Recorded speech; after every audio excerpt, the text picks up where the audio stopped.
Pense que toute ta souffrance depuis la séparation provient de ton ex et uniquement la faute de l'autre.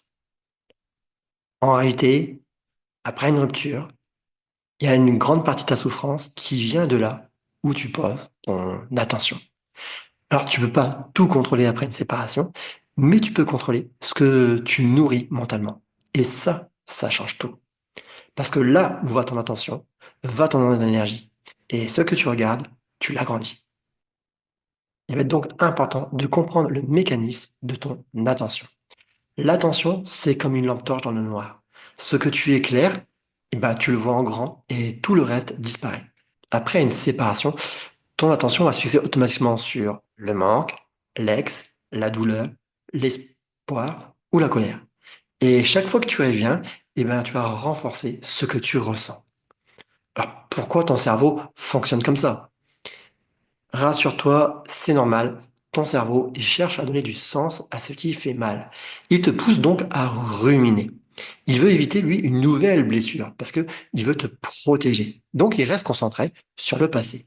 Il pense qu'en analysant ton ex, tu vas finalement comprendre et pouvoir prévoir à te protéger. Sauf que c'est illusoire. En réalité, plus tu regardes l'autre, moins tu te vois toi.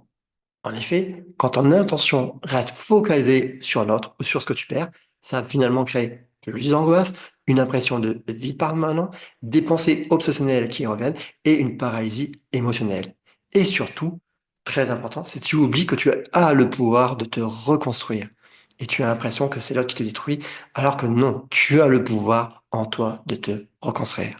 Mais comment reprendre finalement le pouvoir sur son attention?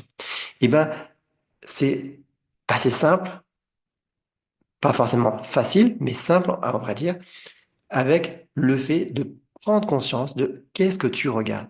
Pense que chaque pensée est une graine. La question, c'est est-ce que tu veux vraiment qu'elle pousse? Est-ce que tu veux vraiment planter des graines sur le manque, la peur ou la colère?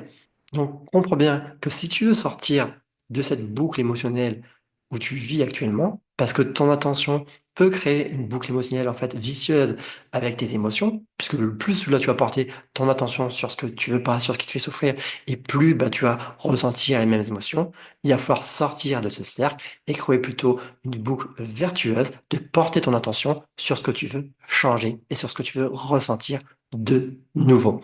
Et donc, il va falloir que tu crées des rituels pour orienter ton attention différemment. Ça peut être déjà un effet simple mais qui est puissant, c'est de, en fin de journée, d'établir sur quoi tu as eu la gratitude dans cette journée pour aussi habituer ton cerveau à te focaliser sur qu'est-ce qui va bien actuellement dans ta vie. Tu as pu voir tes enfants, tu as pu avoir le soutien de ta famille, de tes amis, simplement, tu respires et tu es encore vivant. Il y a plein de choses qui peuvent faire dans ta journée que tu éprouves de la gratitude. Il va être notamment important de prendre du temps pour toi, en fait, de faire des choses qui te plaisent avec ton énergie, bien sûr, du mouvement, mais de faire des choses où tu te mets en mouvement, où tu aussi dans ce temps, pour toi, ça peut être aussi du temps pour accueillir ce que tu vis. C'est pas forcément un temps de fuite, hein, quand je dis faut se mettre en mouvement, il y a un temps pour bouger, mais un temps aussi d'introspection, de passer ce temps en silence avec toi, de faire le point, en fait, sur tes émotions, sur ce que tu retires de cette expérience que tu as vécue. Et donc, il va être important de te reconnecter à ce que tu veux vivre et pas à ce que tu as perdu. Oui, il y a un moment d'introspection à dire, OK, qu'est-ce que je retire de cette expérience? Qu'est-ce que finalement, bah, cette colère vient m'indiquer sur ce que je veux plus vivre, sur les limites qui n'ont pas été respectées, sur mes besoins? Et donc, d'en faire maintenant, dire, voilà sur quoi je porte mon attention, sur ce que je veux chercher à vivre et à ressentir dans ma vie. Alors déjà, je peux te dire que, et même te rassurer, c'est que les pensées négatives, elles reviendront. On a environ 80 000 pensées automatiques, en fait, par jour. C'est énorme. Et donc, on a tout le temps des pensées inconscientes. Les pensées viennent. Le problème, c'est que tu n'es pas obligé de les alimenter. Et c'est ça la chose. Savoir que, de toute façon, que tu veuilles ou non, tu vas penser. Et dans ces 80 000 pensées que tu as par jour, tu en as les deux tiers, environ 60 000, qui sont négatifs parce que le cerveau, il retient plus, en fait, la négativité. Alors, accepte, accueille que, en fait, tu vas avoir des pensées, que tu vas repenser régulièrement à ton ex. Ces pensées-là, t'es pas obligé finalement de les inviter à dîner avec toi à table, hein, et de les entretenir et de les garder et de les alimenter. Non, ces pensées-là, tu peux simplement les laisser passer, sans venir en fait à chercher, à analyser, à vouloir comprendre. Ces pensées, tu peux simplement les accueillir, les accepter qu'elles viennent là, et finalement les laisser partir. Et c'est ça qui va t'aider à avancer et à sortir de la rumination. Parce que si tu restes dans une boucle où tu rumines, c'est que quand la pensée elle vient, ok, tu peux peut-être l'accueillir, mais tu vas surtout l'entretenir. Et là, tu vas porter ton attention dessus, et ben, plus tu portes ton attention dessus, mais ben, plus ça prend de l'expansion, et plus ça prend ton énergie.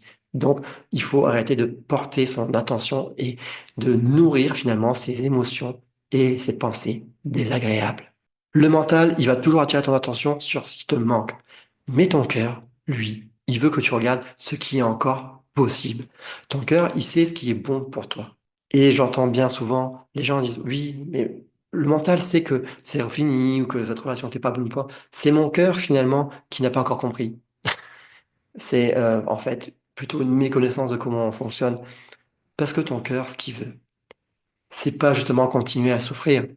Il sait que la relation est finie ou que la relation n'était pas bonne. Ce qu'il veut, c'est ressentir ce que tu ressentais dans cette relation au moment où ça allait bien ou dans les phases où ça allait bien dans cette relation. Ce qu'il veut, c'est ressentir cette vibration et pas forcément avec ces personnes, pas forcément à s'acharner sur quelque chose de nu. Ça, c'est ton mental. C'est ton mental qui, dans ses peurs, dans ses doutes, dans ce mental qui n'aime pas perdre, qui voit tout en négatif et qui a trop peur de ne pas retrouver ça dans le futur, t'attire à voir ce que tu pourrais manquer et à regarder que le passé. Alors comprends bien que tu peux reprendre la maîtrise en fait de ton attention. Tu as le choix. Tu as le choix de choisir là où tu portes ton attention. Ok, il y a des moments, ton attention, elle partira automatiquement sur des pensées négatives. Là où tu as ta responsabilité, c'est de revenir au moment présent et de dire, OK, est-ce que là, les pensées que j'ai, elles me servent? Est-ce que finalement, elles sont constructives pour moi ou est-ce que je suis en train de ruminer? Et de revenir au moment présent et de dire, oh, là, mon attention, il faut que je revienne là sur le moment présent et pas sur ce que j'ai perdu, pas sur ce qui me manque. Non, tu reviens, tu rebascules ton attention et de choisir finalement ce que tu veux regarder. Parce que tu ne choisis pas toujours ce que tu vis, mais tu peux choisir ce que tu regardes. Et là, maintenant, tu peux commencer en fait à orienter ton attention sur toi. Pas pour nier la douleur, mais pour honorer finalement ce que tu veux devenir.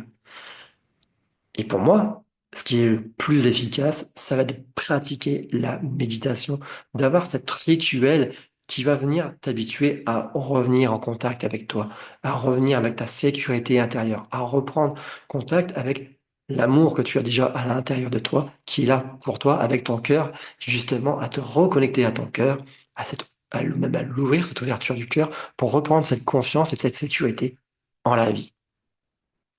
Alors bien sûr, c'est quelque chose qui se demande à être répété pour pouvoir finalement avoir cette maîtrise de son attention.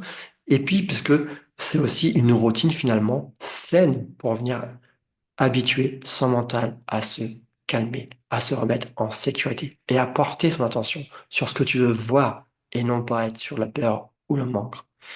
Donc, tu as le choix. Bien sûr qu'il y aura des moments où il y aura des pensées qui vont revenir négatives. Bien sûr que tu vas repenser à ton ex et à la douleur, et c'est totalement normal.